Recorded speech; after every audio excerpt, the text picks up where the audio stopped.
Com certeza você já ouviu aquela história para você não colocar todos os ovos numa cesta só. É um ditado popular bem conhecido e ele é parcialmente verdade nos investimentos. Afinal, se a cesta cair, você vai quebrar tudo que você juntou. Mas você já parou para pensar na situação contrária? Se você escolhe colocar os seus ovos em 100, 200 cestas, como é que você vai fazer para carregar tudo isso e acompanhar tudo isso? Tem que chamar um delivery para carregar os ovos para você, as cestas. Quando a gente vai para os investimentos, a dúvida permanece, né? Tanta opção no mercado, tem tanta coisa diferente que a gente fica pensando, onde eu vou investir, como eu vou diversificar, quanto eu coloco em cada coisa. Então nesse vídeo a gente vai te ajudar a entender por que é importante diversificar, quando, qual que é o momento ideal da sua diversificação e qual que é a diferença entre diversificar e pulverizar seus investimentos. Além disso, a gente vai falar sobre os tipos de diversificação e sobre a regra do 100, que vai falar justamente como é que você vai fazer essa diversificação. Eu sou o César Esperandio. Eu sou a Yolanda Fordeloni e nós dois somos economistas lá do canal Economic, a tradução da economia e dos investimentos, e estamos aqui junto com a Mirai na missão de fazer você investir, mas com estratégia. Se você está chegando por aqui, já se inscreve no canal da Mirai para não perder mais nenhum conteúdo de estratégia de diversificação de investimentos e já deixa seu like se você concorda que é importante investir cada vez melhor.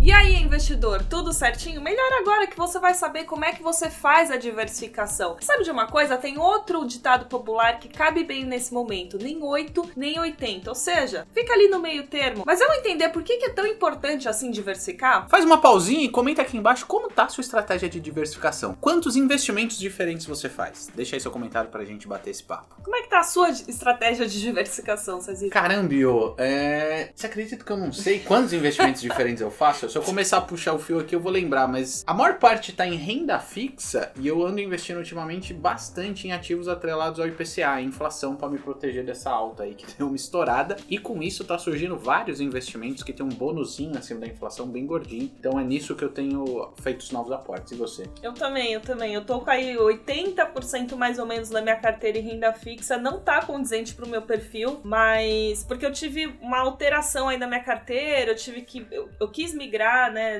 os meus investimentos, fiz a portabilidade de corretora, então, e aí como eu vendi parte da minha carteira para fazer essa portabilidade, repensar um pouco onde eu ia aplicar, eu tô nesse momento de reorganização. Tá mais em renda fixa, mas a coisa vai mudar daqui a pouco. Ou seja, esse vídeo serve para você e para Iô também. Vamos repensar essa estratégia de diversificação. O primeiro grande motivo de ser tão importante você diversificar é exatamente o que a Ioiô tava falando do lance de botar todos os ovos numa cesta só. É você melhorar a relação de risco e retorno da sua estratégia de investimentos. Ou seja, numa situação em que às vezes um ativo, alguma coisa que você investiu tá dando algum prejuízo naquele momento, o outro pode não tá perdendo tanto assim, ou pode, ao contrário, tá até ganhando. Ou seja, você vai equilibrar o risco da sua carteira. Ao mesmo tempo, você também tem a chance de algum investimento que você fez se destacar positivamente e você ter um rendimento extraordinário. Você percebeu? Você tá diversificando o risco da sua carteira, tanto para cima como para baixo. Traz muito mais tranquilidade para você não arrancar o cabelo na hora de fazer seu investimento. Ou seja, você diminui o risco e aumenta o potencial de ganho. Por isso que o ideal é não ser nem 8 nem 80. Você nem compromete muito o potencial de rentabilidade da sua estratégia, nem aumenta muito o risco sobre ela. O ideal é o equilíbrio. Se você concentrar toda a sua carteira em renda fixa, provavelmente você vai ter muita segurança, mas uma rentabilidade também mais modesta. Pelo contrário, se você for ali só para renda variável, você vai aumentar o potencial de ganho, mas você também pode perder muita grana nessa. Mas eu quero colocar toda a minha grana onde tem mais retorno, onde eu tenho mais potencial de ganho. Se você for o alecrim dourado, tiver ali a bola de cristal para saber o futuro dos investimentos, vai em frente. Agora você vai estar, na verdade, brincando de cassino. Em geral, não é assim que se investe. O segundo motivo de ser tão importante diversificar é fazer você parar para pensar qual que é a estratégia e o propósito da grana investida em cada aplicação. Por exemplo, se você precisa de uma grana para o curto prazo, não faz sentido você colocar em coisas tão arriscadas. Porque vai que você precisa da grana daqui 2 ou 3 meses, você vai sacar com prejuízo? Não é por aí. Por outro lado, vamos supor que você já chegou no momento de fazer aplicações mais para o médio e para o longo prazo para estratégias de alguns anos ou usar a grana talvez daqui até algumas décadas. Por que você vai deixar a grana lá no Tesouro Selic com rendimento mais modesto, sendo que você pode alongar o prazo dos seus investimentos de renda fixa com rendimentos muito maiores, ou até para a estratégia de renda variável, porque aquela oscilação de um dia para o outro pouco vai importar, sendo que você está objetivando ter o seu retorno ao longo de alguns anos. Em outras palavras, se o seu investimento tiver alguma queda, não tem tanto problema assim se você ainda achar que é um bom investimento, porque você tem tempo para esperar a recuperação desse ativo na sua carteira. E quando começar a diversificação? Se você não fez a sua reserva de emergência ainda, não é o momento. A reserva de emergência é o primeiro passo no mundo dos investimentos e nessa hora você precisa buscar segurança e liquidez, porque esse dinheiro vai ser importante para cobrir imprevistos e até garantir que você consiga entrar em oportunidades. Eu sei que você está ansioso, você quer ter retornos maiores, mas não é hora de ansiedade. Você tem que esperar, sossegar aí um pouquinho na cadeira, porque só depois da reserva de emergência que começa a estratégia de diversificação. Lá no Economic tem muita gente que chega com esse tipo de dúvida e eu acho que para reserva de emergência, se você for colocar toda a sua grana no Tesouro Selic tá ok, CDBs com liquidez diária de instituições financeiras bem seguras, também vale muito a pena porque tá protegido pelo FGC, então não precisa inventar moda, pode colocar tudo numa coisa só, que tá legal já. Estratégia minimalista. E foi justamente o que a gente falou nesse vídeo aqui, te explicando tudo sobre a reserva de emergência, ideias de investimentos e coisas desse tipo, então não perde se você tá nessa fase. Para você que já tem a reserva de emergência, vale a pena sair investindo em um monte de coisa diferente? Obviamente a resposta é não, porque nesse caso você pode estar pulverizando seus investimentos e não exatamente diversificando, e são coisas bem diferentes. A primeira diferença é que se você investir em um monte de coisa, você pode estar perdendo o controle da situação, investindo em tanta coisa que você não tem conhecimento, não tem condições de acompanhar, e aí o seu risco, em vez de diminuir, ele até aumenta. De quebra, além de aumentar seu risco, você pode investir em coisas que não tem a ver com o seu perfil, não tem a ver com o seu momento, então não é por aí que você tem que ir. Além disso, se você sair comprando um monte de coisa no mercado, pode ser que você esteja no fim comprando a mesma coisa e colocando na sua carteira. Você vai ter investimentos correlacionados, usando aí a linguagem mais de economista. Um exemplo prático, vamos supor que você compra banana, mas vai ter lá na sua cesta banana nanica, banana maçã, banana prata. No fim, tem diferença entre elas, mas são todas bananas. Exatamente. Aí você compra banana para revender, o preço da banana cai, todas as bananas comprou, não adiantou nada comprar um monte de banana diferente. Exatamente, Sazita. E dando um exemplo no mundo dos investimentos, vamos supor que você comprou 5 ações de empresas exportadoras.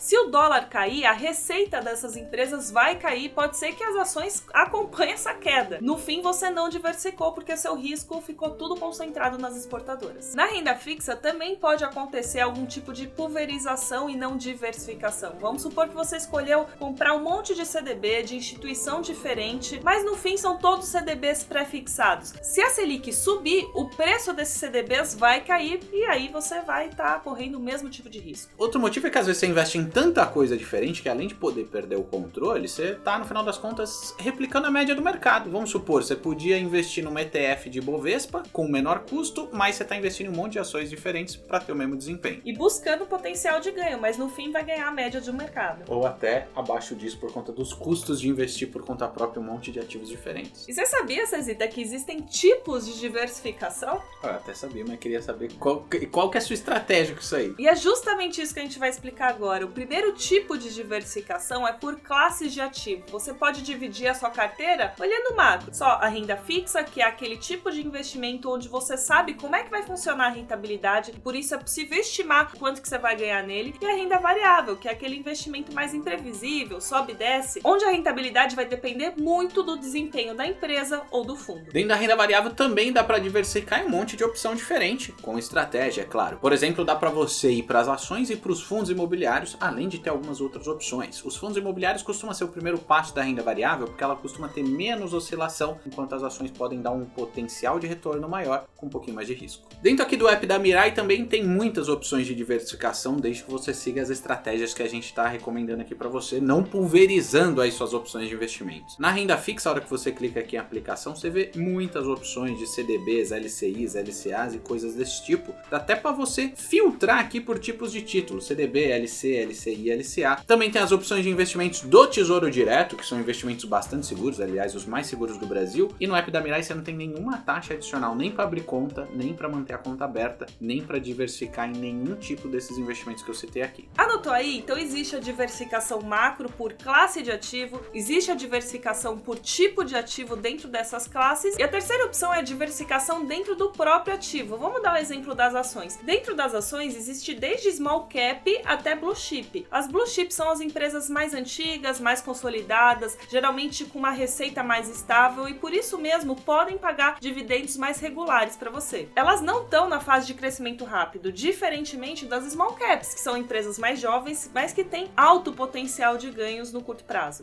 E nem sempre elas distribuem bons dividendos, né? Justamente porque estão reinvestindo tudo para expandir. Então, são estratégias que tem que ser levado em conta também. O quarto jeito de diversificar que você tem que levar em conta na sua estratégia de investimento, se chegou a sua hora e se está dentro do seu perfil, é investir no exterior. Dependendo de quando você está assistindo esse vídeo, você está vendo que o dólar está bem caro, a economia brasileira nem sempre está no melhor momento. Investir em BDRs, que são representações de empresas gringas aqui na Bolsa Brasileira, como por exemplo Apple, Amazon, Coca-Cola, vão te propiciar uma receita em dólar, que também protege em algumas situações de maus momentos na economia brasileira. Você lembra de algum? E você já pensou em investir fora do Brasil? Já faz isso por acaso? Já pensei e invisto, só que eu invisto aqui na Bolsa Brasileira, como você comentou, em BDRs, porque se tornou muito acessível, né, nos últimos tempos. Antes você precisava de uma baita grana para comprar uma BDR, você precisava ser um investidor qualificado. E desde o final de 2020, investidor pessoa física, gente como a gente, passou a poder comprar esse tipo de ação. Não precisa mais de R$1 milhão investidos para você ter acesso às BDRs. Eu tô ensaiando começar a investir no exterior, eu tô nessa fase, mas ainda não fiz nenhuma aplicação desse tipo. Você já pensou em investir no exterior? Deixa aí seu comentário falando em que você tá pensando em investir. Você entendeu os tipos de diversificação, mas quanto colocar em cada tipo de ativo? Aí, meu amigo, tem a regra do 100. Sabe o que ela fala? Que você tem que fazer uma continha bem simples. É só você pegar 100 e subtrair a sua idade. Vamos supor que você tem 30 anos. É só fazer 100 menos 30, aí dá 70. Tá, mas 70 o quê? 70% é o percentual que pode indicar que você pode ir para mais risco. Vamos supor que você tem um perfil mais conservador. Você deixaria ali 30% no Tesouro Direto, os investimentos mais seguros do Brasil, e poderia migrar 70% em CDBs, por exemplo, que ainda são muito seguros, protegidos pelo FGC, mas assumem um pouquinho mais de risco e também mais retorno. A lógica por trás disso é que isso vai te oferecer uma regra de quanto tempo você tem para se recuperar de uma eventual perda. Vamos supor que esse 70%, dependendo do seu perfil, indicaria que você poderia ir mais para a renda variável. Numa eventual oscilação para baixo, você também tem mais tempo para se recuperar. Ao contrário, se você já está próximo da sua aposentadoria, talvez seja a hora de tirar o pé do acelerador. Claro que cada caso é um caso, mas essa regrinha do 100 é muito interessante, então eu queria que você deixasse aqui nos comentários qual foi seu resultado e qual estratégia de diversificação, em quais ativos, por exemplo, você gostaria de investir. Você está buscando diversificação, mas sabe de um investimento que serve para muito tipo de investidor? É o Tesouro Direto. Lá dentro tem vários tipos de título público, dá para você diversificar. Inclusive, acessa esse vídeo aqui do lado, lá a gente explica quais os tipos de título público, para qual tipo de investidor ele serve. E aproveita e se inscreve no canal da Mirai, assim você sempre vai ter acesso a conteúdos muito bons de investimento que vão fazer você investidor ir mais longe do que você imagina.